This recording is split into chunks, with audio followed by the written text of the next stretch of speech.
사운드 오브 뉴스입니다. 김민아 기자 어서 오세요. 안녕하세요. 들어볼 소리는요. 앞에서도 많이 얘기를 했지만 박원순 서울시장 3선 출마를 선언했죠. 이 소리를 직접 들어보시죠. 2022년 서울에 사는 보통 사람들이 자유롭고 정의로운 삶, 서로가 사랑하고 나누는 삶을 살고 있다고 말할 수 있도록 그 10년 혁명을 완수하고 싶습니다. 문재인 정부와 함께 이러한 새로운 서울을 만들어가고 싶습니다. 안철수 대표와는 그런 아름다운 인연을 가지고 있습니다. 그렇지만 그 이후에 많은 정치적 변화가 있었고 저는 민주당의 후보로서 새로운 시장에 도전하고 있다는 말씀을 드립니다. 김기식 원장은 금융감독원장으로서의 역량과 자질이 충분한 분이라고 저는 봅니다. 지나친 정치 공세는 저는 좀 부적절한 것이 아닌가 이렇게 생각합니다. 네, 출마 선언에서 여러 가지 얘기를 했는데 방금 우리도 토론했던 김기식 금감원장 건에 대한 입장도 밝혔네요. 그렇습니다. 박원순 시장 아시다시피 참여연대 출신의 대표적인 정치인 아니겠습니까? 안철수 후보도 얼마 전에 박원순 시장에게 김기식 원장 문제에 대해서 어떤 입장이냐 이렇게 공개적으로 묻기도 했는데요. 또 보수 언론이 지금 이제 참여연대에 대한 어떤 그 반감 이런 것들을 노골적으로 또 부추기고 있는 상황이기도 하죠.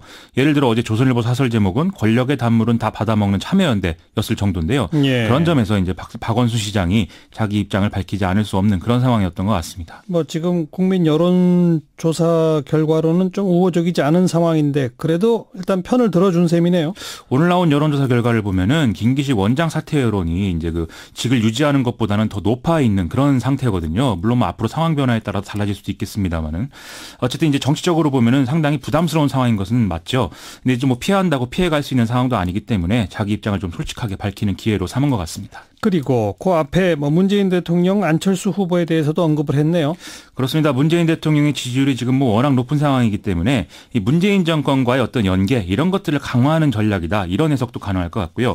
또 안철수 후보와는 아시다시피 과거에 이 서울시장 후보직을 양보를 받았던 이런 인연이 있기 때문에 이것도 이제 언급하지 않을 수 없는 상황이었겠죠. 아름다운 인연 이렇게 부르더라고요. 그렇습니다. 예.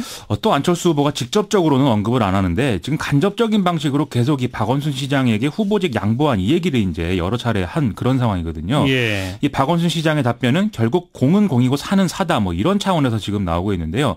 이 교과서적인 그런 답변으로 봐야 될 것 같습니다. 김문수 후보에 대한 언급은 없었어요? 일단 오늘 공식적으로 언급을 하는 그런 상황은 아니었던 것으로 보이는데요. 오히려 김문수 후보 쪽이 박원순 시장에 대해서 언급을 했습니다. 어제는 박원순 시장의 좌파 실험이 서울을 하향 평준화했다 이렇게 주장한 바 있는데 이와는 다르게 오늘은 덕담을 하는 분위기였습니다. 예. 오늘 김문수 후보 현충원에 가서 이승만, 박정희, 김영삼, 김대중 전 대통령 묘역순으로 쭉 참배를 했는데요. 이 박원순 시장에 대해서 물어보니까 대한민국을 바로 세우고 서울이 베이징이나 도쿄보다 더 위대한 동북아 자유의 중심 도시, 한민족 통일 수도로 성장하도록 노력해달라 이렇게 얘기했거든요. 예. 이게 사실 김문수 후보가 이제 서울을 이렇게 만들겠다는 얘기를 하고 있는 셈이긴 한데 예. 어쨌든 좀 덕담을 한 것이 된 거죠. 아무래도 당내 분위기 영향 이런 것도 있지 않나 싶은데 지금 당내 중진들이 홍준표 지도부를 겨냥해서 당 간판을 빨리 바꿔야 된다 이런 얘기도 하고 있고요. 예. 또 선거 이후에 정계 개편 얘기 이런 것도 나오고 하니까 좀 자제한 게 아닌가 이런 생각이 좀 듭니다. 하지만 얼마나 갈 거냐 그건 이제 지켜봐야 되겠죠. 선거전이 본격화되면 또 달라지겠죠. 그렇습니다. 또 다음 뉴스요. 정의용 청와대 국가안보실장이 오늘 미국 워싱턴 DC를 방문해서 백악관 NSC 측과 예비 협의를 가졌다라고 청와대가 밝혔습니다. 내일은 존 볼턴 백악관 NSC 보좌관을 만나서 협의를 한다고 하는데요. 새로 존 볼턴 보좌관이 임명됐으니까 또 이제 만나러 간 거군요. 그렇습니다. 더군다나 이 존 볼턴이 취임 이후에 NSC 주요 인사들을 다 물갈이하고 있는 상황이거든요. 예. 그래서 새로 한 라인을 좀 구축할 필요도 있다는 것이죠. 아울러서 일본의 야시쇼타로 일본 NSC 국가안전보장국장도 공항에서 이제 포착이 됐다는데 이 때문에 한미일의 안보수장들이 이제 연쇄이동을 한다 이런 관측도 나오고 있습니다. 애초에 정의용 실장 방미 일정은 비공개로 이루어졌는데요. 정의용 실장이 미국 공항에 입국하는 모습이 언론에 포착이 되니까 청와대가 좀 부득이하게 사실을 공개하는 그런 상황이 됐습니다. 미국은 북핵 문제를 속전속결로 해결하겠다 이런 입장이라는 식의 보도가 일부 있었죠. 그렇습니다. 트럼프 대통령의 생각은 핵 포기 선언, 핵시설 사찰, 핵무기 전면 폐기 이 연속된 과정을 6개월에서 1년 내에 완료해라 이렇게 요구하는 것이다라는 보도가 이제 나온다는 건데요. 예. 또 북한이 6개월 안에 좀 비핵화에 대한 진정성을 보이는 조치를 한다면 체제 안전을 보장해 줄 수 있는 장치를 제공할 가능성이 있다. 이런 관측도 이제 나오고 있다고 합니다. 그중에는 인도적 지원과 양국 대사관 및 평양 워싱턴 연락사무소 탐사소 설치 이것도 포함되어 있다고 해서 상당히 좀 고무적인데요. 예. 아무튼 이 북미 대화 준비가 잘 돼야 곧 예정된 남북 정상회담에서도 긍정적인 성과가 날 수가 있기 때문에 기대를 좀 할 수 있는가 지켜봐야 되겠습니다. 그리고 북한은 오늘 최고인민회의를 진행했다면서요? 김정은 위원장이 직접 참석을 해서 북미 정상회담을 겨냥한 어떤 대외적인 메시지를 내놓지 않을까 이런 예상이 어제까지는 있었는데요. 일단은 불참을 했다고 합니다. 이에 대해서 통일부는 뭐 아주 특이한 상황이다라고는 보지 않고 예년 수준에서 진행된 것으로 평가한다 이렇게 얘기를 하고 있고요. 그러니까 최고인민회의에는 보통 김정은 위원장이 참여를 안 해왔다 이거죠?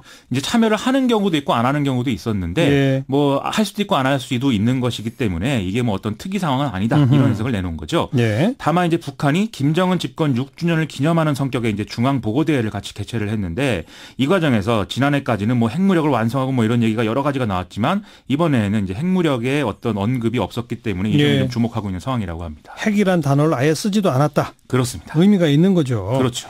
또 다음 뉴스요. 국방부가 오늘 경북 성주 사드 기지에 장비 반입을 시도를 했는데 주민들의 반대에 부딪혀서 좀 충돌이 있었습니다. 이 경찰이 강제 해산을 시도하면서 여럿이 이제 주민 3명이 다쳐서 병원으로 이송이 된 상황이었고요. 일부 경찰관이 경미한 상처를 입는 일도 벌어졌다고 합니다. 국방부와 주민 측은 이를 두고 이제 오늘 정오부터 협상을 벌였는데요. 다행히 서로 대화를 하고 충돌하지 않는 방향으로 합의를 이뤘다고 합니다. 이에 따라서 경찰은 오후 2시부터 철수를 시작을 했고 시위에 나섰던 주민들도 농성을 풀고 자진 해산을 했다고 합니다.